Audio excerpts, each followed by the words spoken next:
Next problem बघा. Mister Kasam, कसम कासम काय म्हणायचे ते म्हणा. Runs A small business of making earthen pots. म्हणजे मातीची जी भांडी तयार केली जातात त्याचा त्याचा बिझनेस आहे आणि दिवसाला साधारणपणे काहीतरी सांगितलेलं आहे बघा तिथं. He makes certain number of pots on a daily basis. रोजच्या रोज ते काही ठराविक पॉट्स प्रिपेअर करतात. त्याचं जे प्रोडक्शन कॉस्ट आहे, production cost of each pot is ₹40 more than 10 times total number of pots. He condition लक्षात घ्या. प्रोडक्शन कॉस्ट जी आहे, प्रत्येक भांड्याची प्रोडक्शन कॉस्ट ही किती आहे? 40 more than 10 times total number of pots. मग टोटल नंबर ऑफ पॉट्स जर आपण एक्स कन्सिडर केले तर 10 इंटू एक्स प्लस 40 असं त्याचं इक्वेशन आहे. He makes in 1 day. एका दिवसामध्ये ते जेवढे पॉट्स तयार करतात, समजा एक्स पॉट्स तयार केले, त्याचं 10 टाइम्स म्हणजे 10x, त्याच्यापेक्षा 40 न जास्त म्हणजे प्लस 40. ठीक आहे. If production cost of all pots per day is ₹600.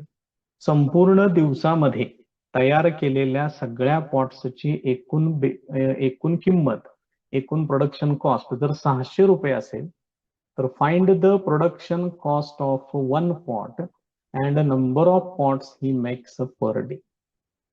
तर एका पॉटची प्रोडक्शन कॉस्ट काढा आणि एका दिवसामध्ये ते किती पॉट्स प्रिपेअर करतं हे पण सांगा म्हणून त्यांनी विचारलेलं आहे. आपण असं कन्सिडर करूया की हे मिस्टर कासम जे काय आहे दिवसाला एक्स पॉट्स प्रोड्यूस करतात. ॲझ्युम दॅट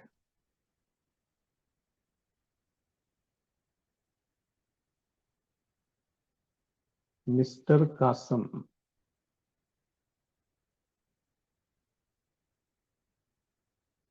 प्रोड्युसेस किंवा मेक्स, त्यांनी मेक्स शब्द वापरलाय बघा, makes x pots per day. एका दिवसाला ते एक्स पॉट्स प्रोड्यूस करतात.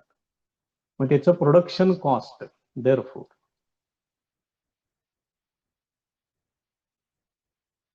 Production cost of 1 pot is equal to. ती अट कशी दिलेली आहे ती कंडिशन जरा बघून घ्या. काय सांगितलंय? 10 times total number of pots म्हणजेच किती येणार? दिवसाला किती आहेत? एक्स, त्याचं 10 टाइम्स म्हणजे 10x आणि 40 मोर दॅन दॅट प्लस 40 एवढे प्रोडक्शन कॉस्ट येणार आहे एकाच रुपीज मध्ये. आता पुढे काय म्हटले त्यांनी? If production cost of all pots per day. मग आता एका पॉटची एवढी किंमत आहे आणि दिवसाला एवढे पॉट्स तयार करतात. समजा दिवसाला 10 पॉट्स तयार केले आणि ₹40 त्याची किंमत आहे. 40 गुणिले 10 करायचं असतं. म्हणजेच तुम्हाला या दोघांचा प्रोडक्ट करावा लागेल म्हणजे तुम्हाला सगळ्या पॉट्सची प्रोडक्शन कॉस्ट मिळेल. Therefore production cost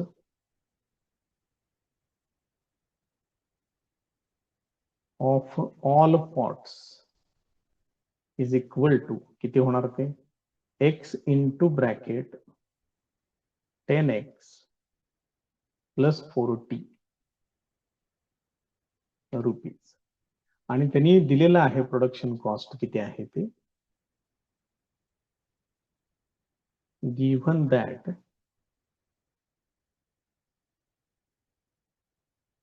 production cost of all pots is equal to ₹600. आता हे दोन्ही इक्वेट करा फक्त आणि जे काही इक्वेशन मिळते ते इक्वेशन सोडवायला घ्या. बघा त्याचं काय काय तयार होते ते. Therefore x into bracket 10x plus 40, this is equal to 600. म्हणजेच हे किती होणार 10x स्क्वेअर प्लस 40x, हे इकडे सोडवून घेतलं ते 600 अलीकडे घ्या, minus 600, this is equal to 0. आता याला 10 ने डिव्हाइड करून घ्या, ते होणार x स्क्वेअर प्लस इथे येणार 4x minus 60 is equal to 0. आता इथं आहे मायनस 60, मायनस 60 चे फॅक्टर्स 10 इंटू 6 आणि बेरीज वजाबाकी प्लस 4 आहे. मिडल टर्मचं साइन प्लस आहे तर प्लस 10 करा आणि इथं मायनस 6, कारण प्रोडक्ट निगेटिव्ह आहे. हे कसं होणार आता x square plus 10x minus 6x minus 60, this is equal to 0. याच्यातून x कॉमन घ्या, x प्लस 10, याच्यातून मायनस 6 कॉमन घ्या, असे. आता परत त्याच्यातून x प्लस 10 कॉमन घ्या, म्हणजे इथे शिल्लक राहील x minus 6, this is equal to 0. Therefore याच्यातून दोन पार्ट तयार होतील, x प्लस 10 इक्वल टू 0 और x minus 6 equal to 0. Therefore x equal to minus 10 और x इक्वल टू 6. याच्यातली निगेटिव्ह व्हॅल्यू चालणार नाही, but x not equal to minus 10, कारण x म्हणजे नंबर ऑफ पॉट्स आहेत आणि नंबर ऑफ पॉट्स निगेटिव्ह नसतात. Number of pots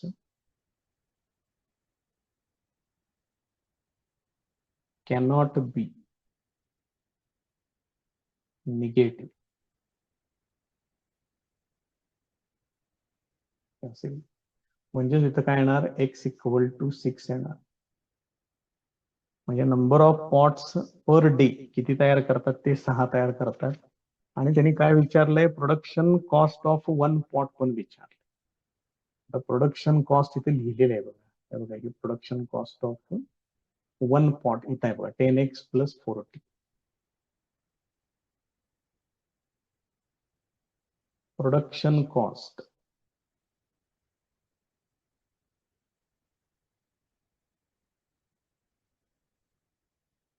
of 1 pot is equal to 10x plus 40. Therefore 10 into 6 plus 40 म्हणजे ते किती होणार 60 plus 40, that is equal to 100. हे असेल.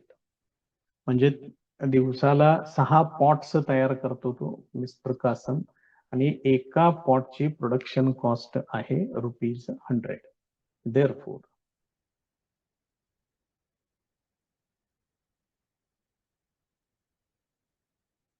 Mr. Kasam makes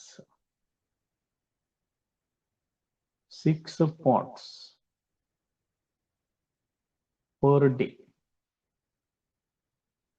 and production cost of 1 pot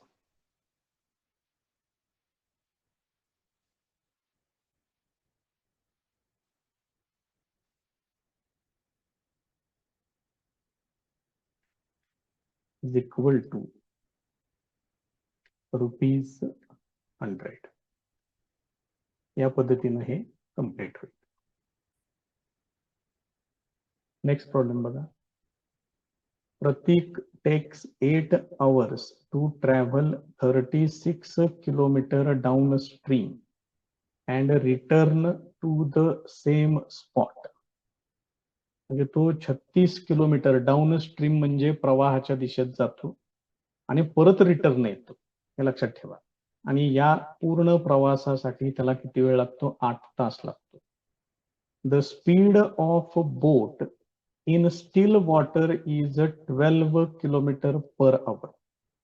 त्या बोटीचा स्पीड त्यांनी सांगितलेला आहे 12 किलोमीटर प्रति तास.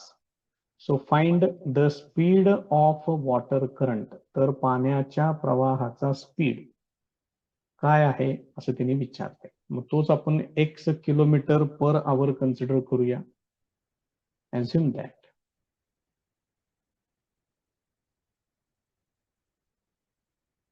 speed of water current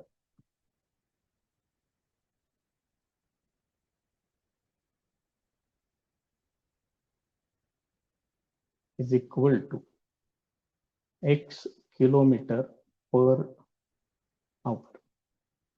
for down stream आणि फॉर अप स्ट्रीम असे दोन प्रकार आपण कन्सिडर करणार आहे.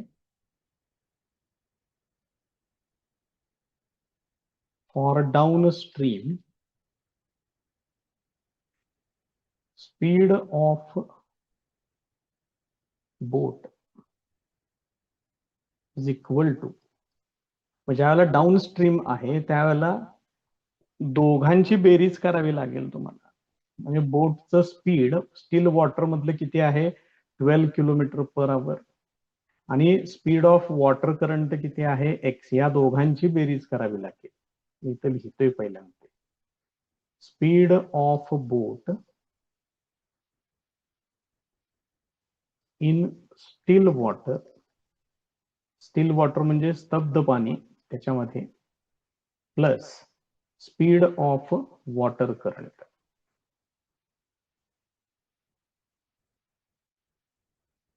हे असं घ्यावं लागेल तुम्हाला. हे पहिल्यांदा लक्षात घ्या, हे महत्वाचं आहे. Therefore speed of boat equal to किती होणार हे 12 plus x kilometre per hour. हे डाऊन स्ट्रीम साठी झालं. फॉर अपस्ट्रीम, आता अपस्ट्रीम म्हणजे प्रवाहाच्या विरुद्ध.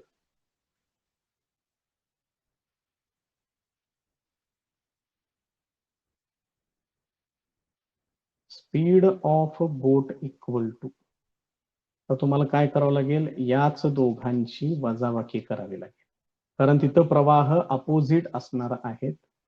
म्हणून इथं मी हे असं लिहितो.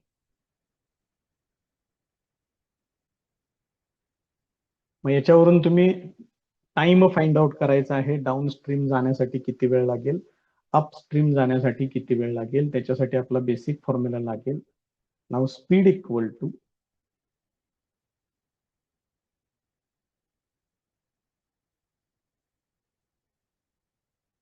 Distance upon time. Therefore time equal to distance divided by speed.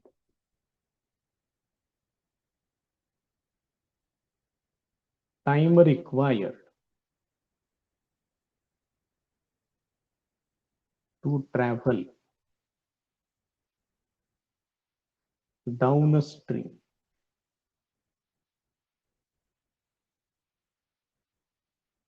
मग डिस्टन्स किती आहे, एकूण डिस्टन्स आहे 36 किलोमीटर. हे घेतलं पहिल्यांदा 36 डिवायडेड बाय डाऊन स्ट्रीमचा स्पीड किती आहे बघा 12 प्लस एक्स. हे घ्यावं लागेल, हे समजून घ्या.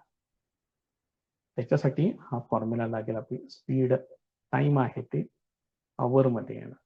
हा फॉर्म्युला आपण वापरला. And time required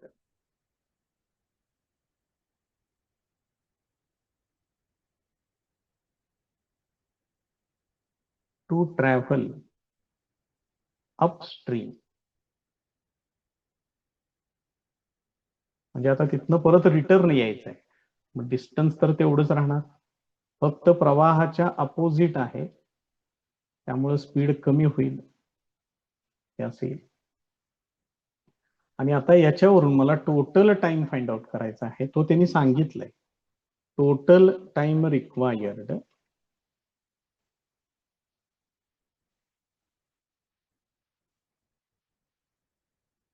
is equal to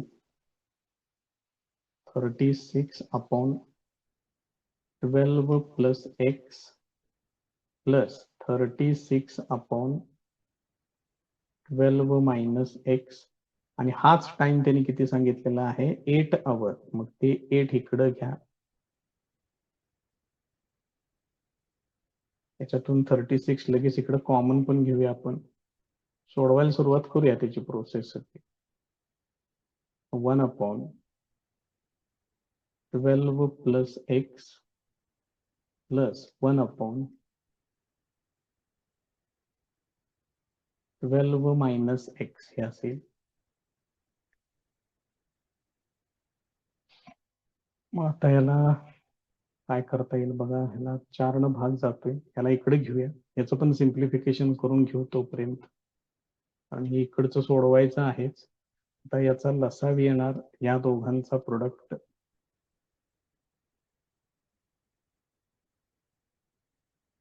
तिरकस गुणाकार करा,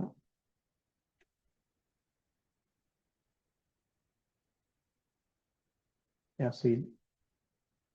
आता इथं 4 2 8, 4 9 36 हे असेल, 2/9 होणार हे.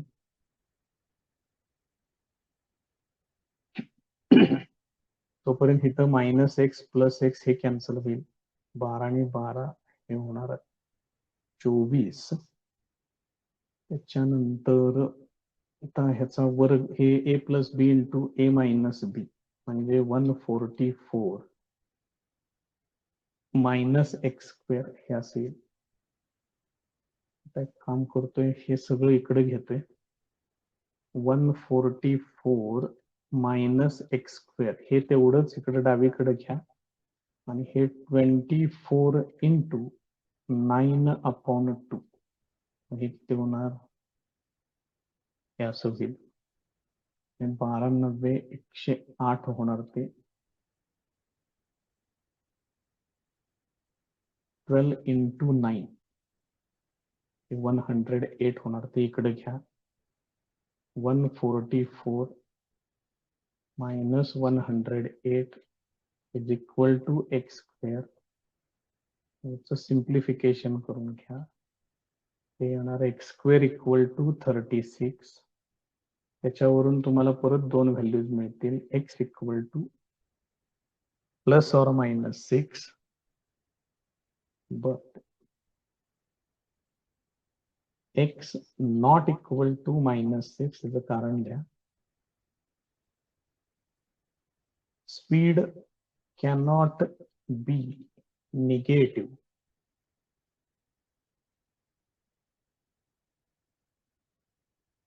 ठीक आहे, त्यामुळे एक्स इक्वल टू 6 हे असेल.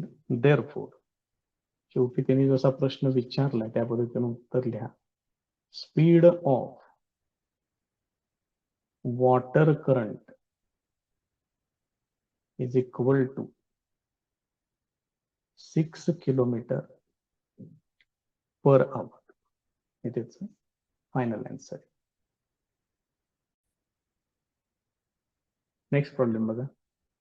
Pintu takes 6 days more than those of Nishu to complete a certain work. म्हणजे एखादं काम करण्यासाठी निशूला जेवढा वेळ लागतो त्याच्यापेक्षा 6 दिवस जास्त पिंटूला लागतात. If they work together they finish it in 4 days. मात्र जर ह्या दोघांनी एकत्र मिळून ते काम केलं तर त्यांना ते काम पूर्ण करण्यासाठी 4 दिवस लागतात. So how many days would it take to complete the work if they work alone? जर त्यांनी एक एकटं जर काम केलं सेपरेट तर ते काम कंप्लीट करण्यासाठी दोघांना किती दिवस लागतील असं त्यांनी विचारलेलं आहे. So now assume that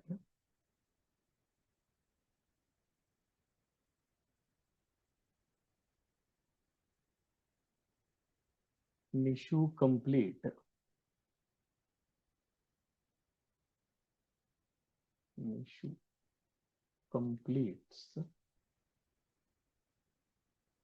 a work in x days. Therefore, Pintu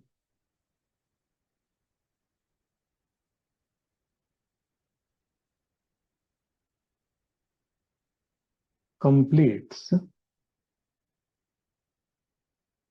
same work in x plus 4 days. आता निशू एक काम कंप्लीट करण्यासाठी x दिवस घेते, पिंटूला तेच काम करण्यासाठी x प्लस 6 डेज आहे. 6 4 नव्हे.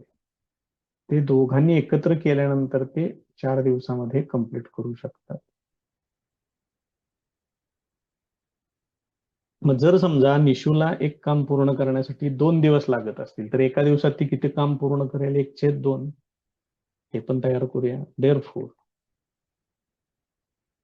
इन ए डे, म्हणजे एका दिवसामध्ये Nishu completes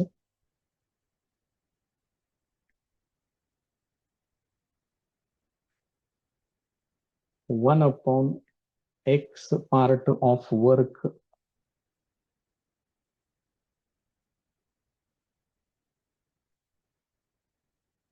and Pintu completes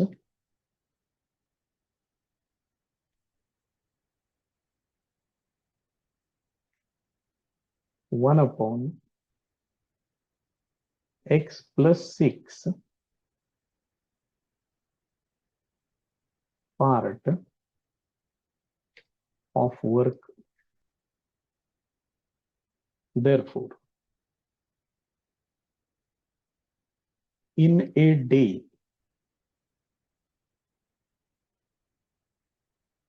both complete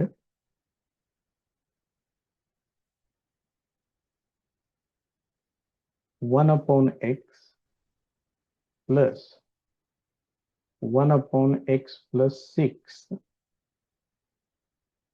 part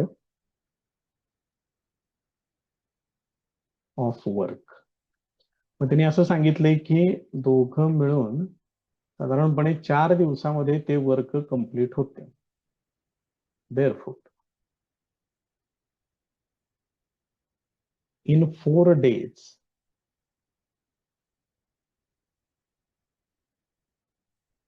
they complete the work.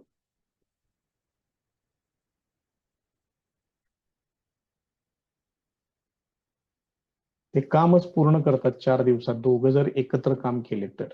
मग हे एका दिवसातलं आहे. मग 4 दिवसात किती होईल ते? 4 into bracket 1 upon x plus 1 upon x plus 6 आणि ते काम पूर्ण होते म्हणून डायरेक्ट इकडे इक्वल टू 1 घेऊन टाकायचं आहे. बघा कशा पद्धतीने आहे ते. आता हे 4 इकडे घेतोय तोपर्यंत हे पण सोडवायला घ्या. याचा लसावी येणार x into x plus 6. तिरकस गुणाकार करून घ्या. इथं अंशात येणार x plus 6 plus x. This is equal to 1 upon 4. याचं सिम्प्लिफिकेशन करून घ्या. Therefore, 2x plus 6 divided by x square plus 6x. This is equal to 1 upon 4. आता हे क्रॉस मल्टिप्लिकेशन करून घ्या. 4 ने याला मल्टिप्लाय करा. This is equal to x square plus 6x. हे असं येईल. 4 into 2 इथे येणार 8x. 4 into 6 4 24. This is equal to x square plus 6x. आता हे सगळं उजवीकडे घेतो म्हणजेच x square plus 6x minus 8x minus 24. This is equal to 0. किती होणार आहे? x square minus 2x minus 24. This is equal to 0 हे असेल. तर -24 आहे.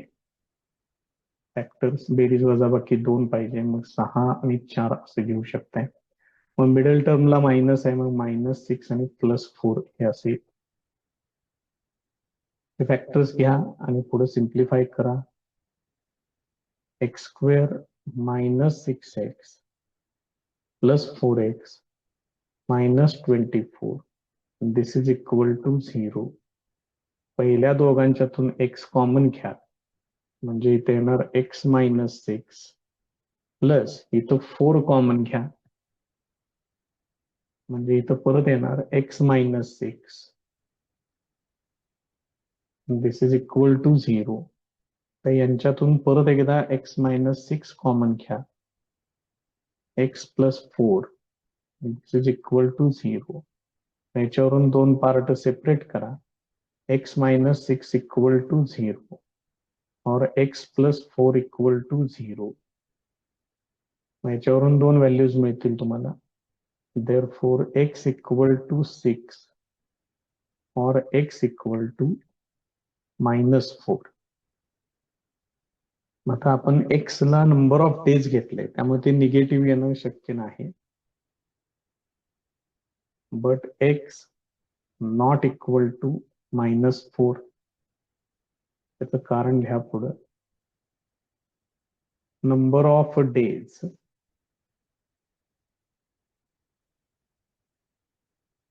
cannot be negative. ठीक आहे, त्यामुळे इथं तुम्हाला x इक्वल टू 6 घ्यावं लागेल. मग x आपण काय घेतलेले आहेत, निशूला लागणारे किती दिवस ते काम पूर्ण करण्यासाठी ते x आहे, आणि पिंटूला त्याच्यापेक्षा 6 दिवस जास्त लागतात. therefore Nishu takes 6 days to complete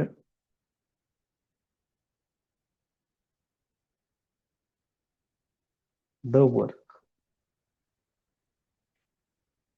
मग पिंटू takes त्याच्यापेक्षा 6 दिवस जास्त. Pintu takes 12 days to complete the same work.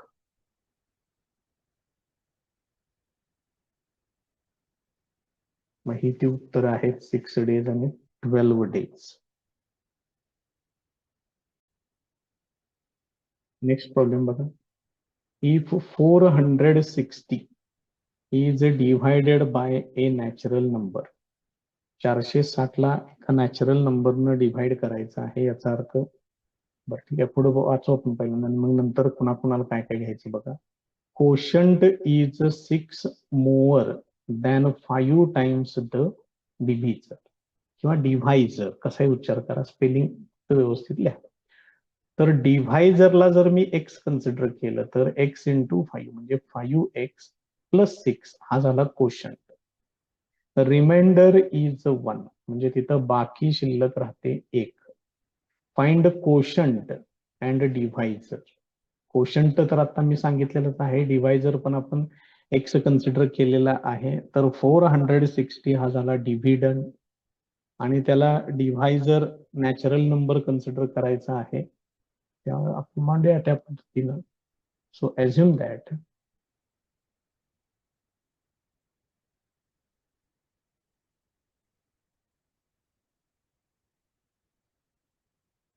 x is the divisor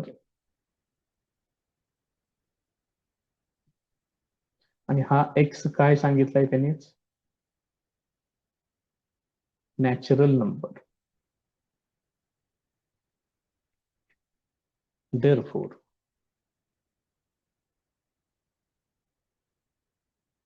it's quotient equal to, तो कोशंट त्यांनी कसा दिलेला आहे बघा, 5 टाइम्स द डिव्हायझर म्हणजे 5x आणि त्याच्यापेक्षा 6 न जास्त म्हणजे +6. ठीक आहे, रिमाइंडर किती सांगितलेलं आहे, बाकी शिल्लक राहिलेली हे आहे 1 आणि डिव्हिडंड म्हणजे जी पहिली जी संख्या आहे ती, तो डिव्हिडंड 460 आहे. आता यांच्यातलं रिलेशन आपल्याला माहित पाहिजे.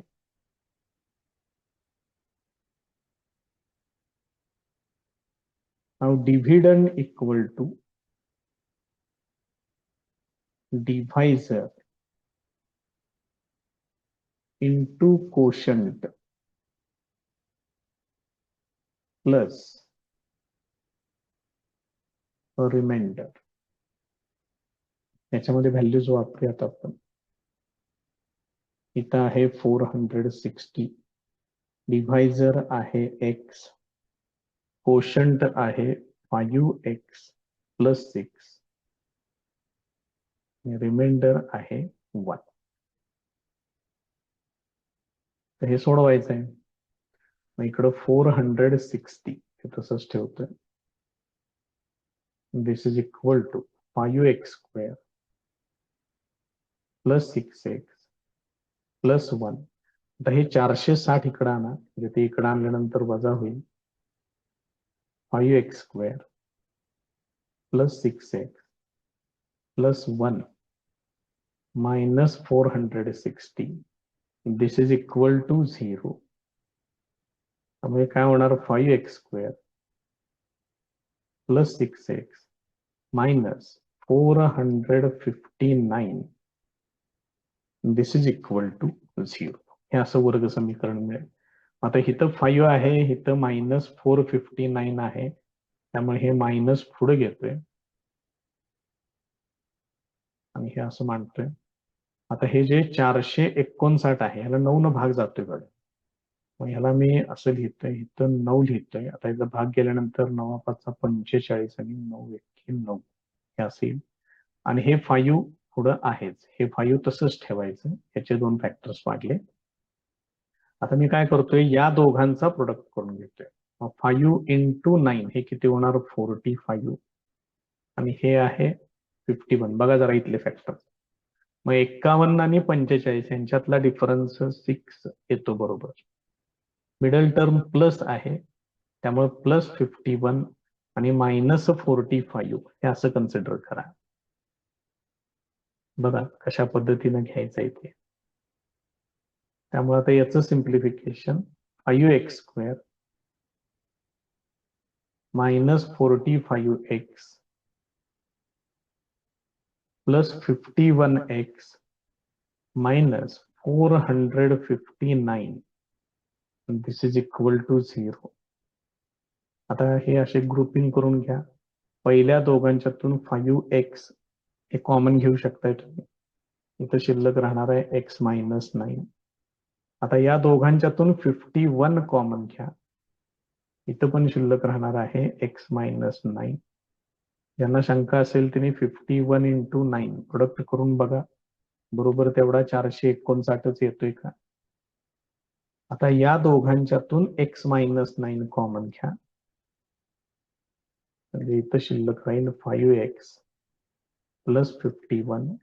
दिस is equal to 0. Therefore, x minus 9 equal to 0 or 5x plus 51. This is equal to 0.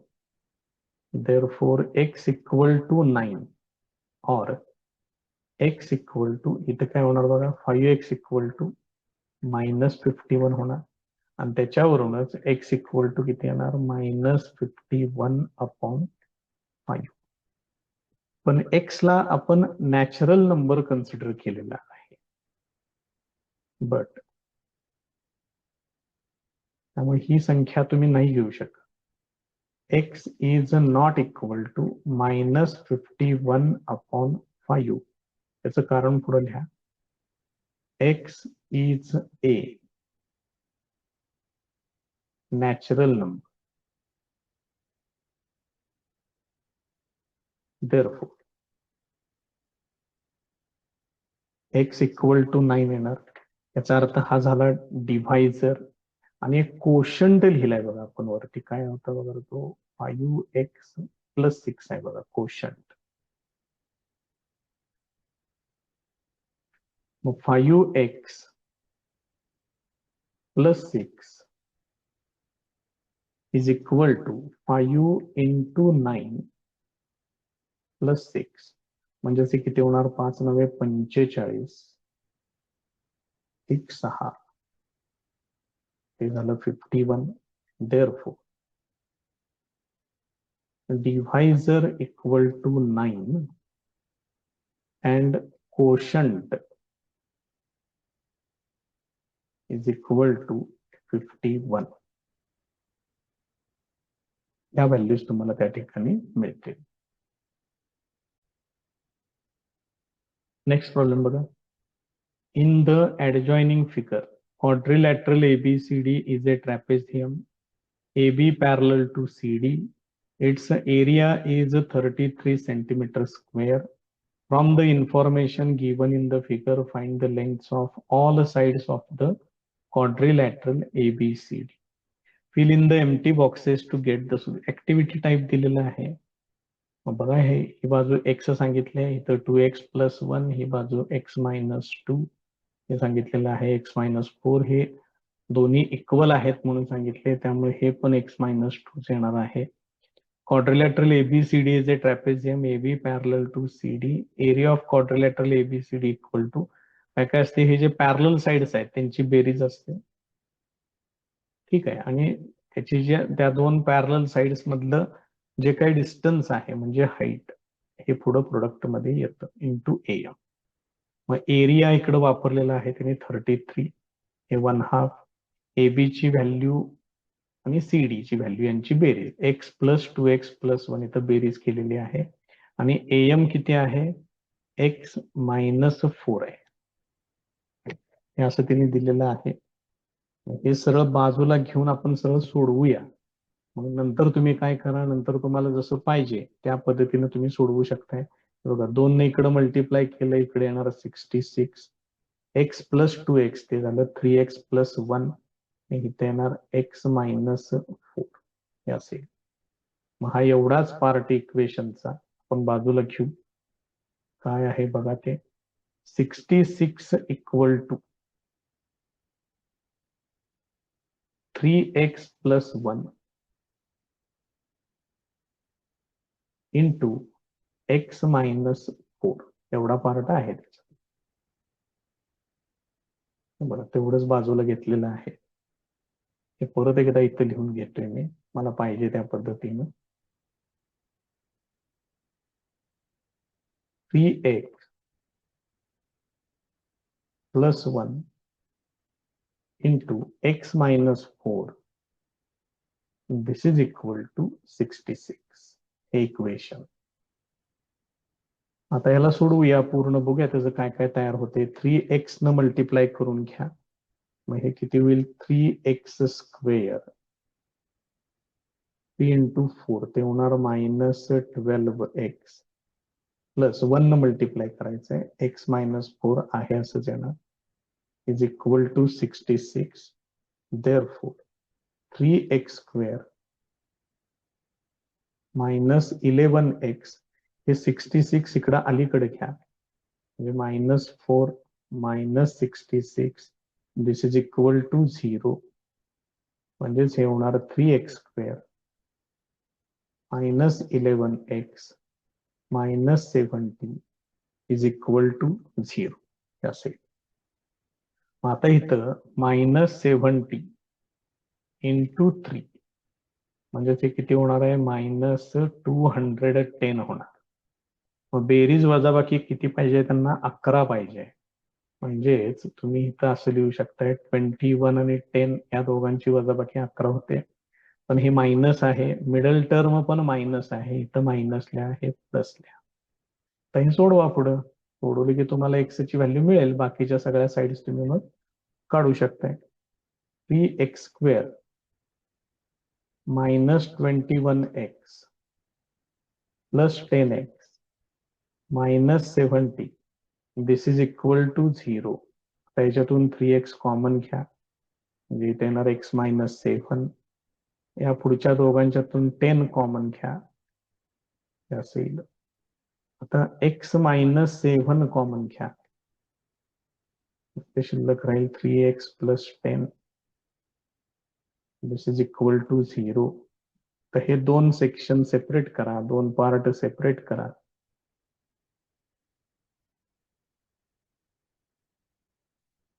याच्यावरून x च्या व्हॅल्यूज फाइंड आउट करा.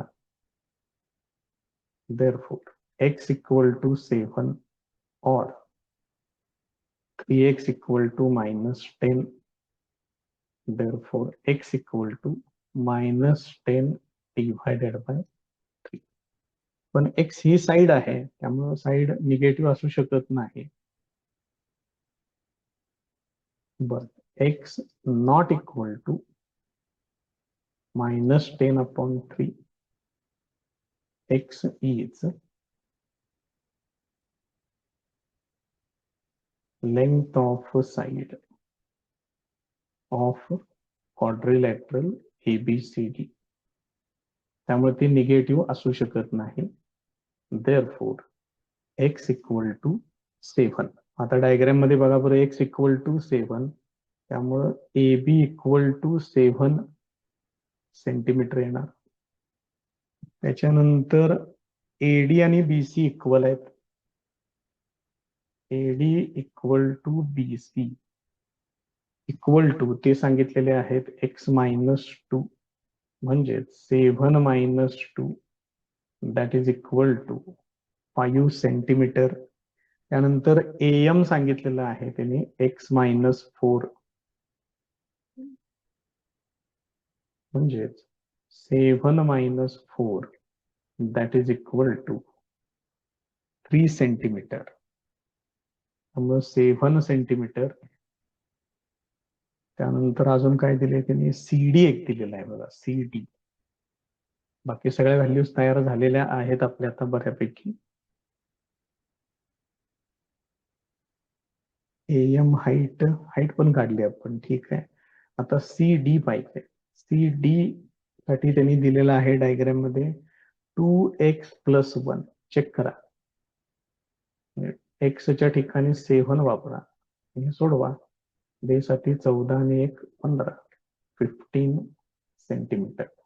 त्यामुळे AB 7 सेंटीमीटर, AD आणि BC 5 सेंटीमीटर, CD 15 सेंटीमीटर, या त्यांच्या व्हॅल्यूज.